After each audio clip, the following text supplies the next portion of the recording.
So today we're going to be looking at how to start urban sketching a complex scene. Now this kind of scene would put a lot of people off because it's a lot of buildings, a lot of windows, a lot of complexity, but I'm going to be breaking it down step by step. So we're going to be taking this and we're going to be making something vaguely like that.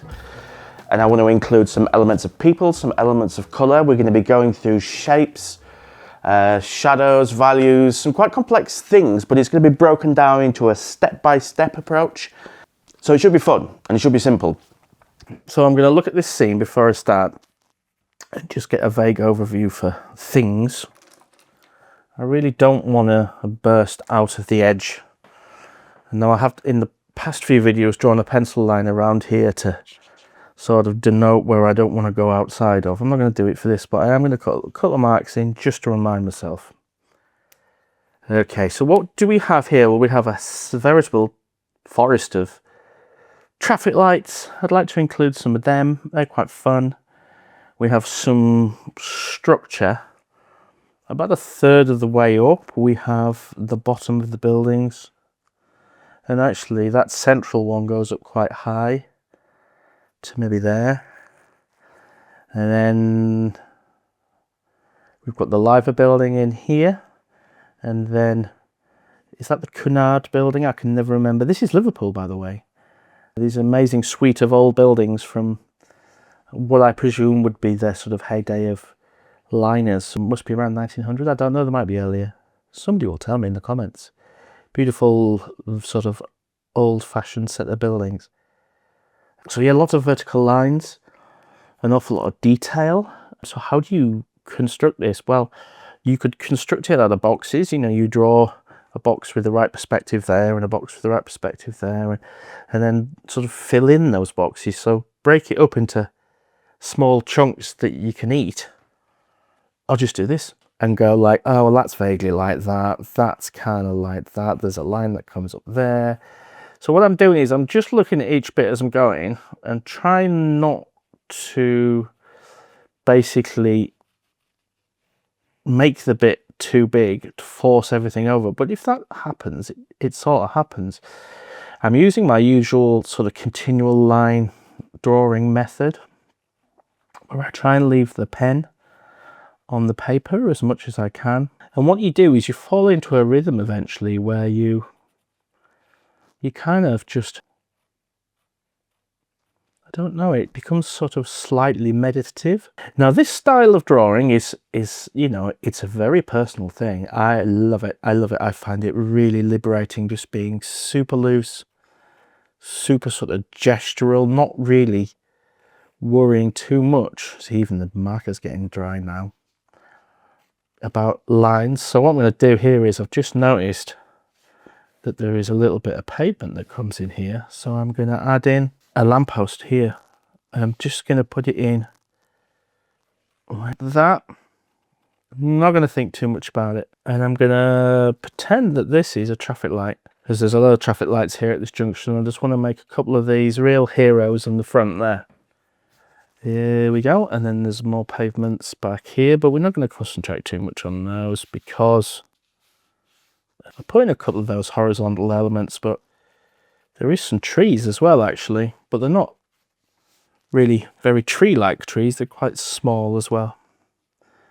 There's a lot of bins, lovely.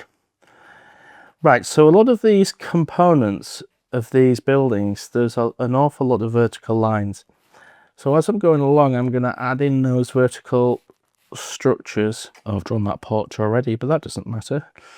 Then there's a lot of repeated patterns. So say, for example, here we have a window, window, and they go all the way down to here where we have a door. And I'm sure at this side it'll be the same. And then we have a porch here. Now the big danger of starting at one side is you run out of space at the other. So sometimes it is worth just stopping and having a look. The other thing about this technique is you can go in and just add in windows wherever. If you want to sort of be like trying to explain to the viewer that there's windows down this side, just go back and put them in. So that I've got to here, and that's about a fifth of the way across. So basically I've gone, that's far too big. So what I need to do now is probably truncate a little bit this, make it a little bit smaller, and add in that building, this strange, slightly Stalinist building. Now, is that the Cunard building? I just don't know. And it could be Justice Building, I don't know. Oh no, isn't the Liverpool the Justice Building? Oh, anyway, there's a little bit of perspective in this, but this building itself is actually quite a lot more simple because we have a lot of vertical lines here that sort of break up into windows. So like this, a little bit more like that. Okay, so this very loose style of drawing is basically very good for you. And it's very good for you for several reasons. One of those reasons is, I'm going to mess that up, is it really teaches you to be less discriminate. Is that the word?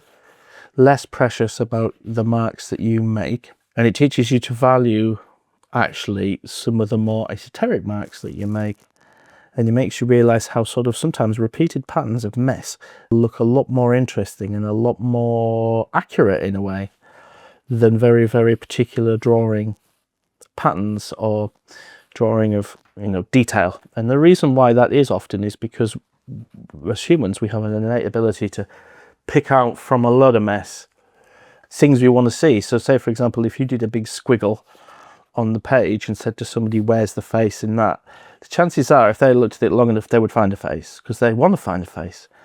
And if we do the same with buildings, if you draw a shape, you know, let's just draw a random shape here like that, it could be a triangle or it could be a circle, but you're going to read that as a door because you know doors are on this floor, or maybe a tree, but you get the vibe. It's just, we do not, loads of trees here. So say for example here with this building here, there's a load of windows. So if we do just a load of stripes like that and then some lines like that, you're going to read that either as fully glazed or as windows. So if you go in and start just adding in windows, you will just see that as windows. I'm not even going to draw every window. I'm just going to leave it like that, because that way madness lies. And then back here we've got some more windows, and then we have the famous Liver building, which looks vaguely like an odd mix of kind of the Chrysler building and some mad crazy Church of England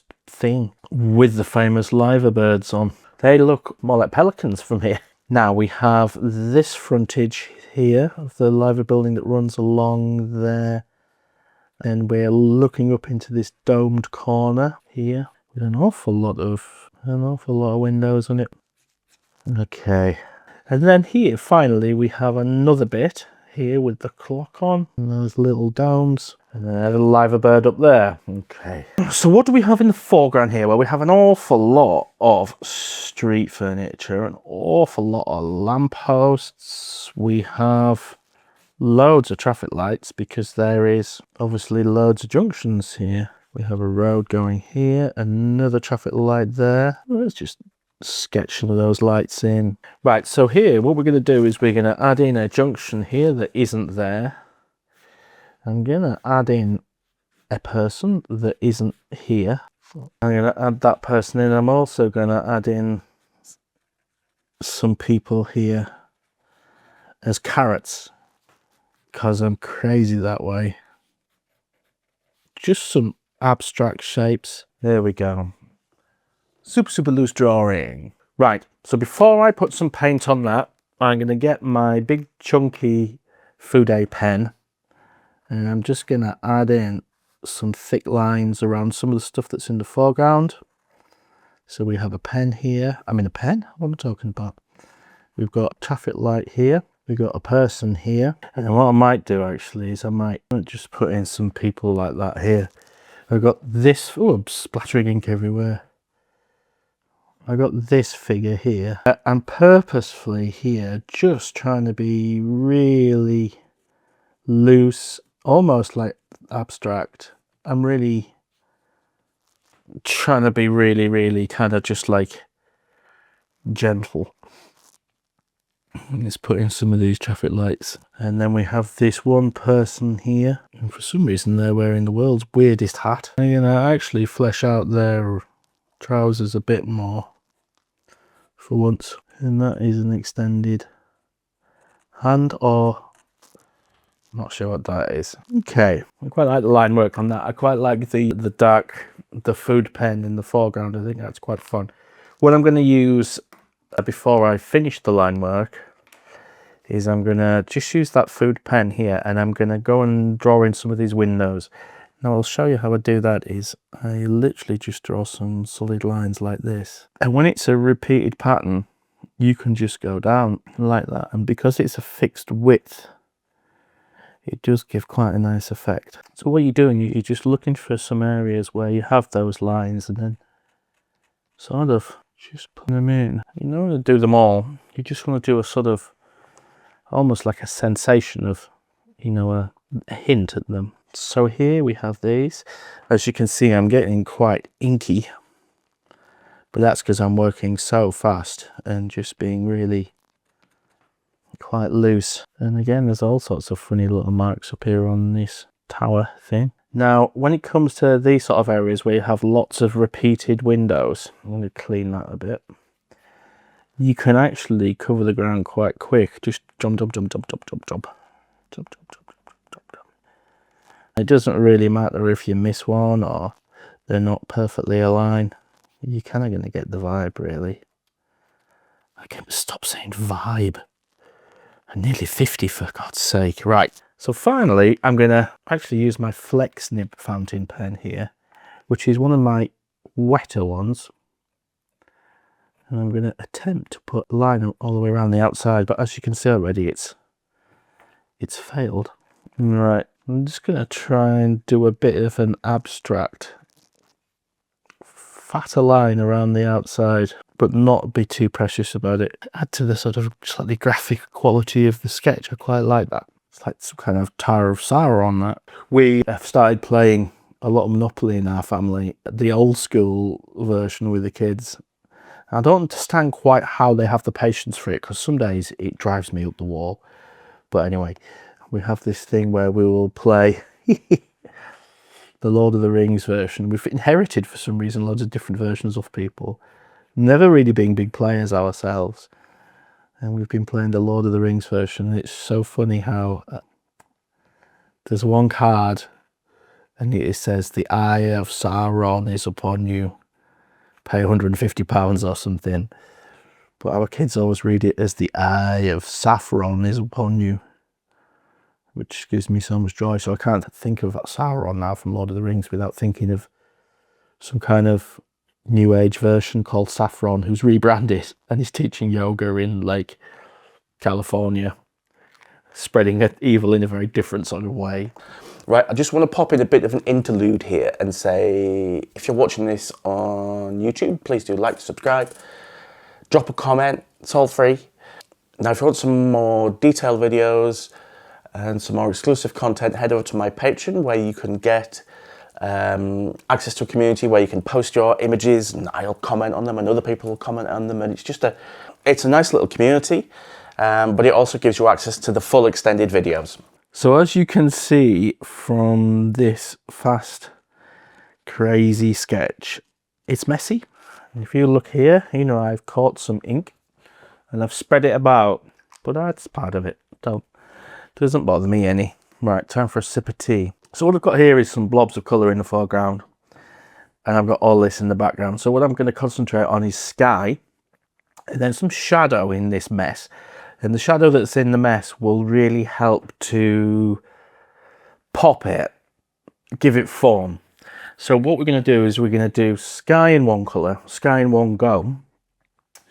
And then we're going to do a sort of stone colour. And then what we might do is a stone colour and a shadow colour next with the ground. And then finally put on some daft splashes of colour for these people. And then we're done. So let's dry that off first with the hairdryer and see how we get on. Right, where's the big brush? Okay, so here I'm going to be using my deep light watercolours, and I've got some dark blues, some lovely rich blues, and some whites, and some etceteras and etceteras. So the first thing I'm going to do is I'm going to wet the bits where I want wet. So I'm going to vaguely leave the building and go around it a bit. Now this is thirsty paper, so you can put loads of liquid on it, and it takes a little bit of time to sink in. But do not be afraid of over-wetting cardy paper. I love this stuff. Some people really do not.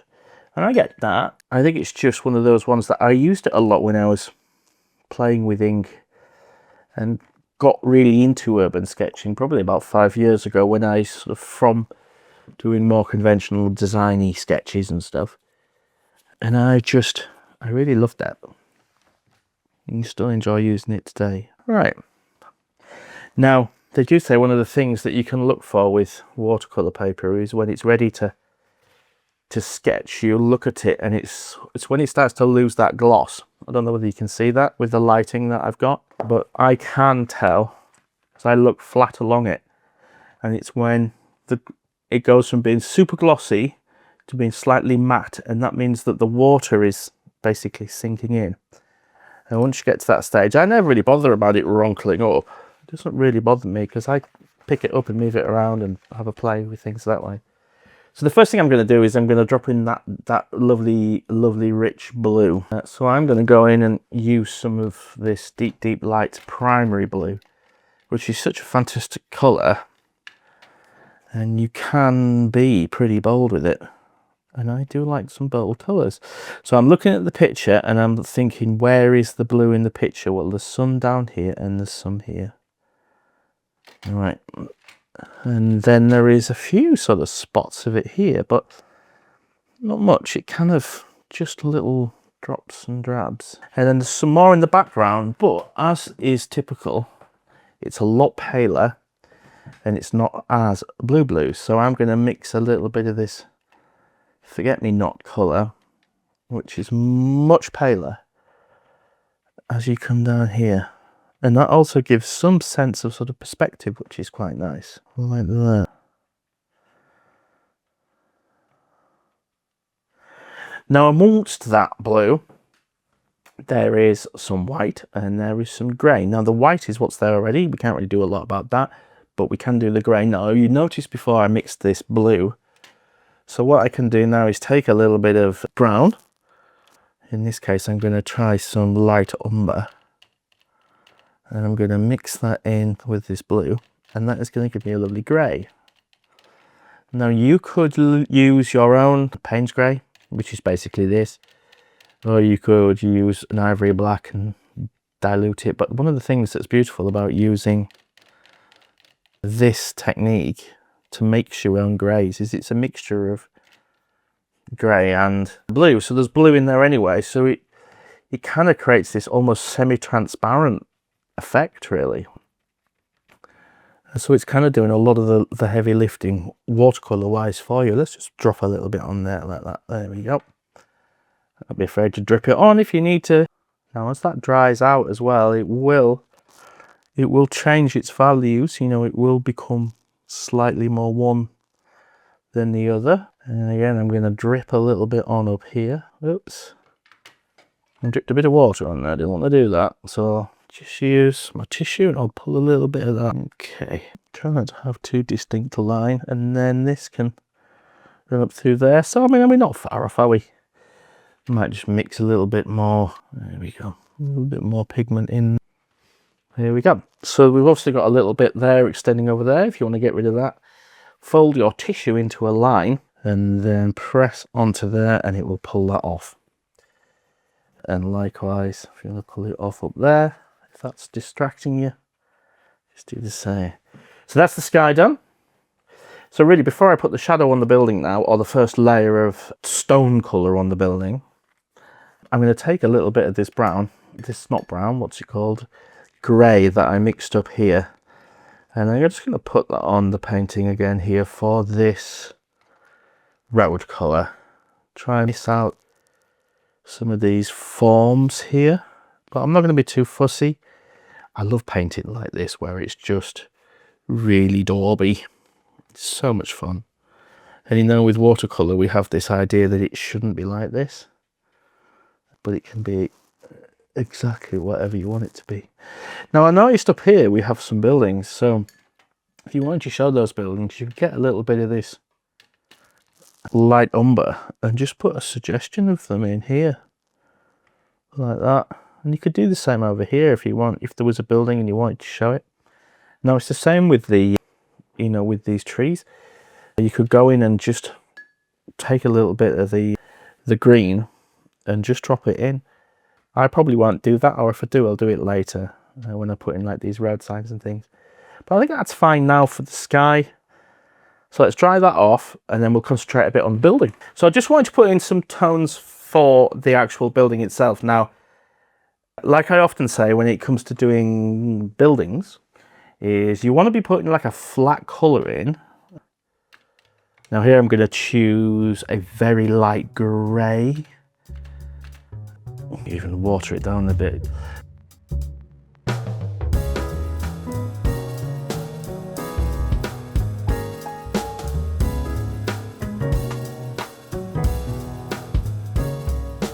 I was super keen on putting in, yeah, there's a pop of colour. Right, I think there's not a lot of science in that in terms of choice of colour, and I'm in danger of being a bit too silly, so I'm going to leave it at that. I could go in and I could add in some white gel pen on the building, but let's hair dry that and have a look at it in a review. Okay, so the one thing I was going to put in here was this, the fact that this is like a one-way sign I wanted to include. Now I need to use here probably some whiteout or some white acrylic and not this useless pen, which is fine for doing single lines, but when it comes to coverage, actually, it's not too bad. Listen to me criticizing it, and it's not even tried to do its job yet. There we go. So yeah, I'm going to leave it at that. If you think about accuracy of drawings, it's really not accurate at all. If you think about enjoyability of drawings, it's pretty high up there. It's really fun to do. I don't think I've ever done the food pen signature before. This has gone wrong. Anyway, there we go. So it's just as well that I remind myself not to get too close to the bottom, because I have done. But yeah, so that's a bit different, isn't it? It's a bit crazy and wild. But it's really nice to approach quite a complex shape and details and windows and just sort of, you know, it out, if you know what I mean. Just kind of busk it as you go. There is other elements that I could drop in here. There's these lovely bronze on these roofs. That might be quite nice. I'm not sure about some of these strange faces. I'm not quite sure what he's holding. It looks like a gun. But anyway, yeah, these are quite fun. I'm not sure about the hats. That's I particularly love that shape there. That's really fun. These are almost like little sort of fashion drawings. But super good fun. Yeah, I hope you enjoyed that, and do have a go. Obviously for my patrons there's the reference material, but just choose any complex building. I'm still not convinced that the best thing to do is to download my reference drawing, because you're in direct comparison land.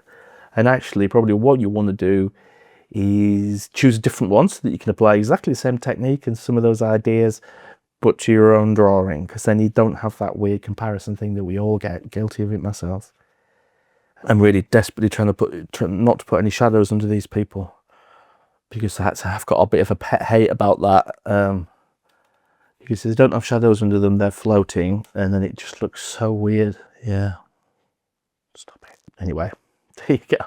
And go to sleep happy now. So yeah, I'll give you back to the other blog. One of the things I quite like about sort of urban sketching and the movement itself is it's made us a lot less fussy about art. I think in some ways it's freed up this idea that there's no such thing as, like, you know, a right way or a wrong way. You know, we don't have to compare ourselves to the old masters. We can just take a sketchbook out, make some shapes, splash some colour on, and just create something that really reminds us of that day, really reminds us of the immediacy of being there. And I think that's a really, really powerful thing. I like to use lots of different types of watercolour, and one of my favourites is Deep Deep Light. Now I'm working with them at the moment as an ambassador because I love their products. They're very eco-friendly. They're just really interesting paints. If you'd like to try any of these amazing Deep Deep Light watercolours, there is a discount code, and that is Deep Deep Joy. But you can find some details of that in my profile again, and that'll give you 10% off. So it's worth doing. So I hope you enjoyed that. and I hope you get something from it. And yeah, more to come, plenty more that's been. So check out some of the old videos. There's loads of stuff on there. You know, feel free to type in anything specific into my channel banner at the top. There's all sorts of stuff on my channel, whether it's me burning a drawing or talking about mental health or my own mental health, or yeah, lots of stuff, fountain pens, recommendations for gear and sketchbooks and all sorts of stuff. So have a wander around, make yourself at home, put your feet up, and we'll see you next time. Bye bye.